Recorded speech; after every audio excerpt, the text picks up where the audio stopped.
夢に見ていたあの日の影にこ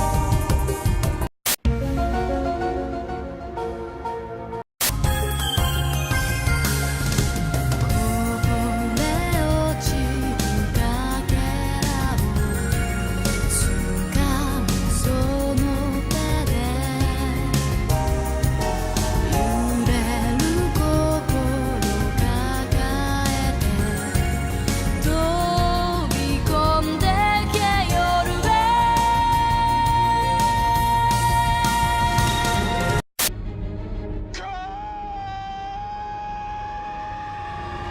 見せかけの自分はそっと捨ててただありのままで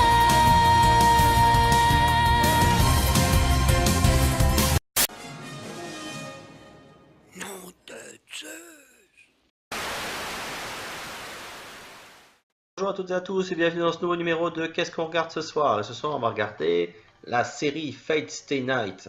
Alors cette série ça fait partie de ces titres qu'on entend souvent revenir quand on est un peu fan d'animé on va dire. Donc j'avoue que franchement cette série je l'ai achetée un peu les yeux fermés sans savoir trop de quoi ça parlait. Je l'ai vu en convention, il y avait un petit pack proposé l'intégrale de la série en Blu-ray plus le film à petit prix, donc bon, j'ai lu quand même un petit peu ce qu'il y avait écrit derrière, hein. J'ai pas non plus acheté juste ah bah tiens c'est Fate Stay Night, mais voilà j'ai lu le truc derrière, j'ai dit bon j'en ai entendu parler, je pense que ça doit être bien, et comment dire, j'ai regretté, j'ai énormément regretté. Alors déjà le film je l'ai pas vu, je sais pas ce qu'il vaut, mais bon en tout cas déjà le film c'est un résumé de la série, donc je m'en serais bien passé on va dire, parce que bon moi je l'avais pris parce que je pensais que ça éclairait un peu des zones d'ombre de la série, donc qui se passait avant, mais bon ça n'a pas l'air d'être le cas.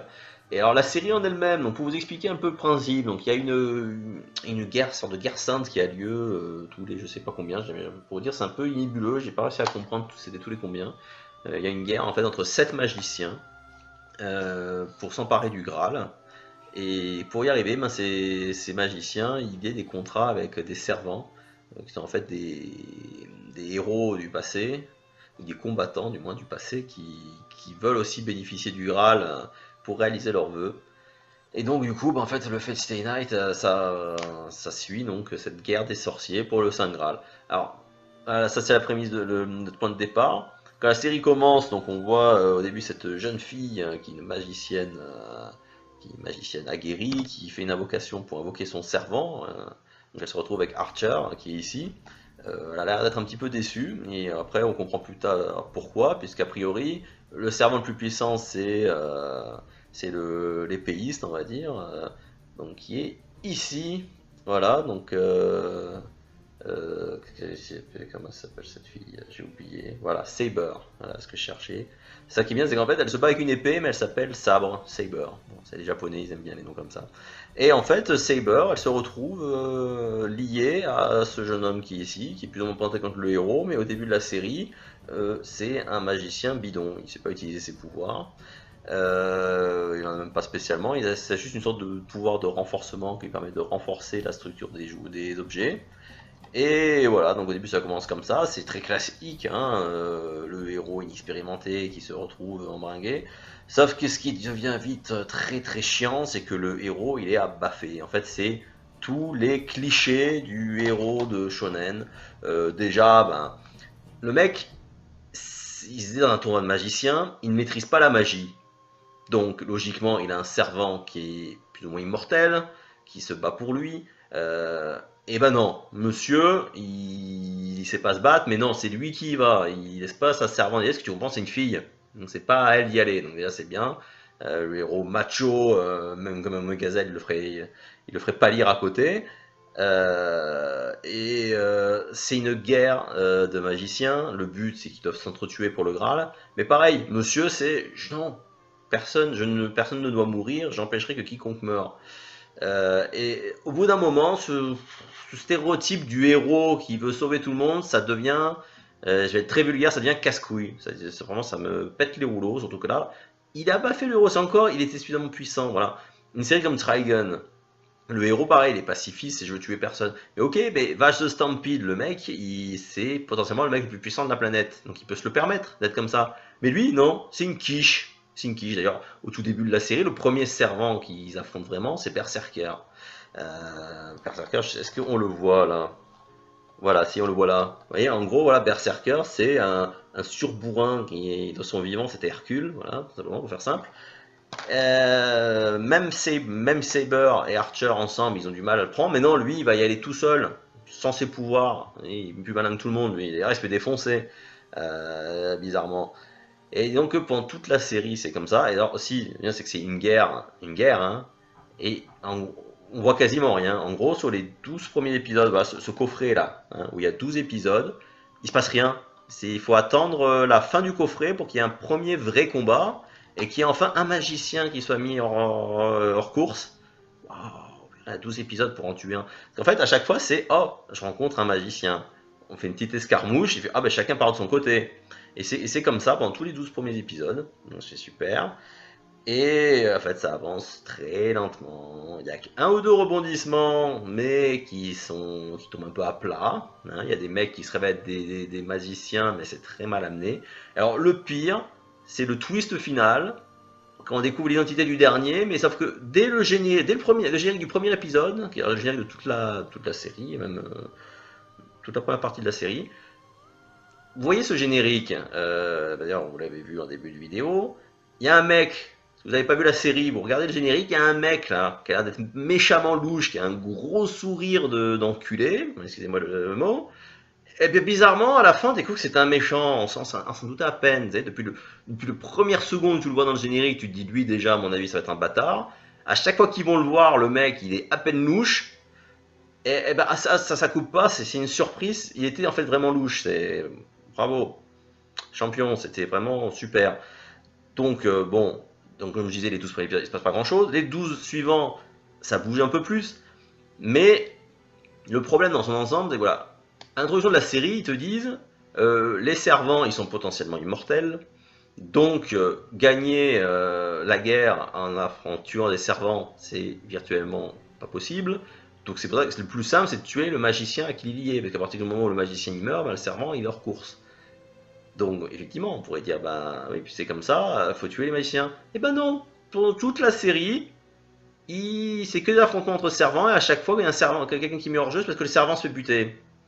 Il dit, t'as pas l'impression d'aller un peu à l'encontre des règles que t'as mis en place dans le tout début de la série? Non, du tout. Et donc voilà, c'est comme ça tout du long.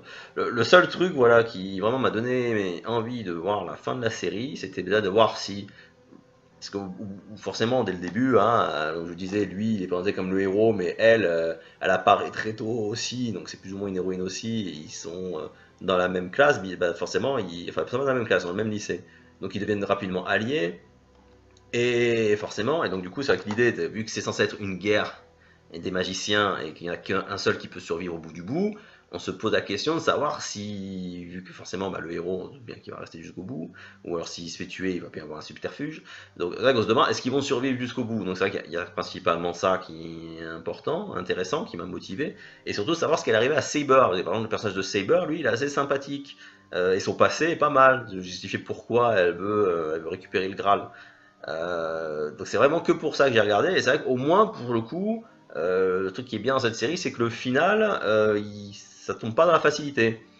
On peut penser qu'il y a quelque chose qui vient gros comme une maison. Et ben autant le coup du méchant, ça effectivement c'était gros comme une maison et ça a pas loupé. Mais le final, au moins là, le final arrive à nous surprendre quand même.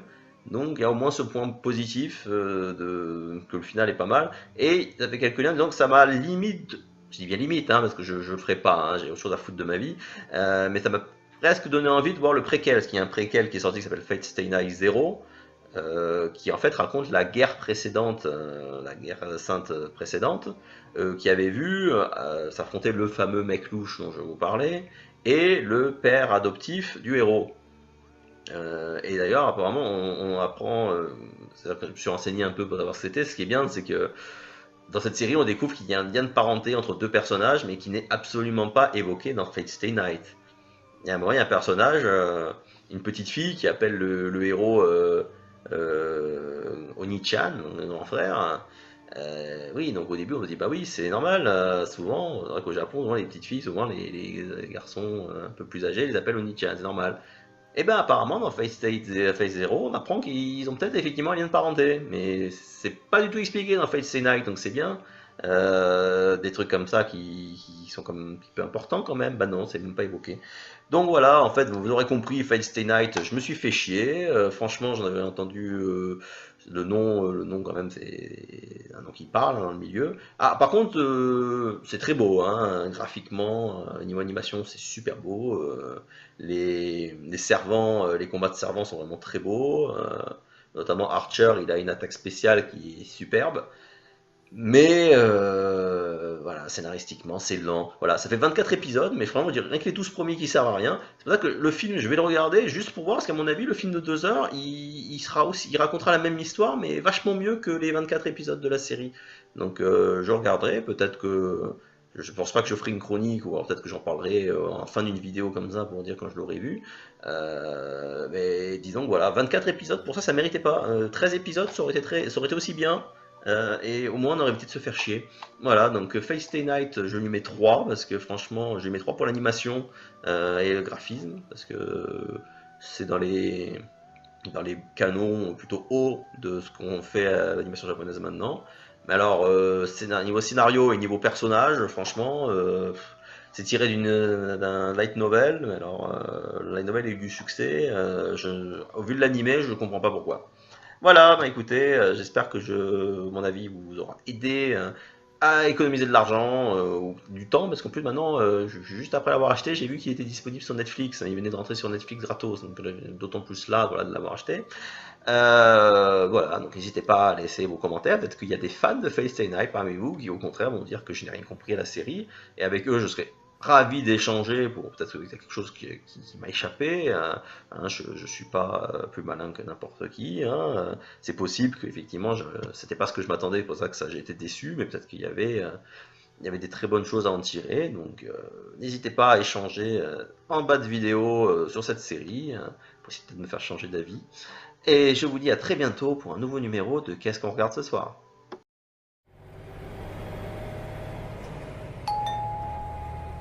長いようであっという間だったかなこの日まで聖杯戦争参加する魔術師は7人彼らはマスターと呼ばれ7つのクラスに分かれた使いはサーバントを刺激とするこれはたった一つきりの聖杯を奪い合う殺し合いだ君も魔術師ならとうに覚悟はできていよう答えを聞こうエミヤシロそんな無茶な理由でそんな簡単に人を殺すわ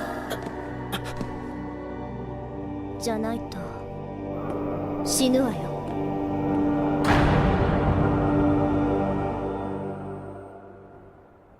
告げる汝の身は我がもとに我が運命は汝の剣に聖杯の夜べに従いこの断りに従うなら答えよ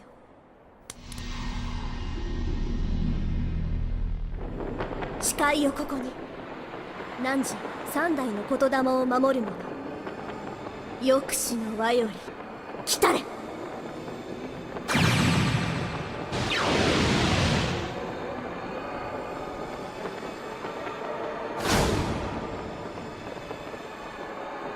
天秤の守り手よわ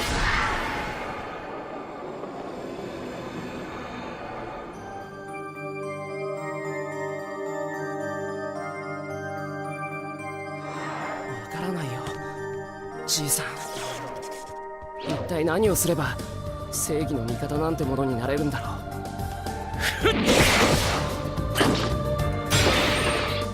ああそれなら問題あるまい私は君が呼び出したサーバントだそれが最強でないはずがない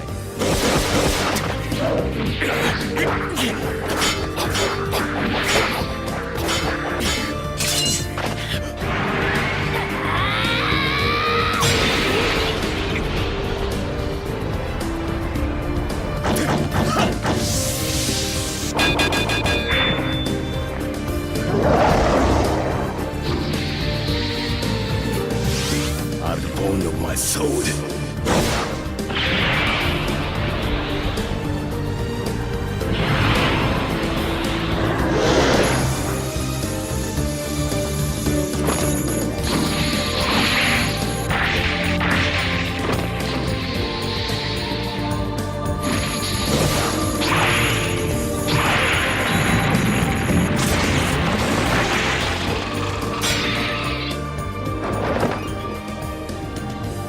召喚に従い参上した。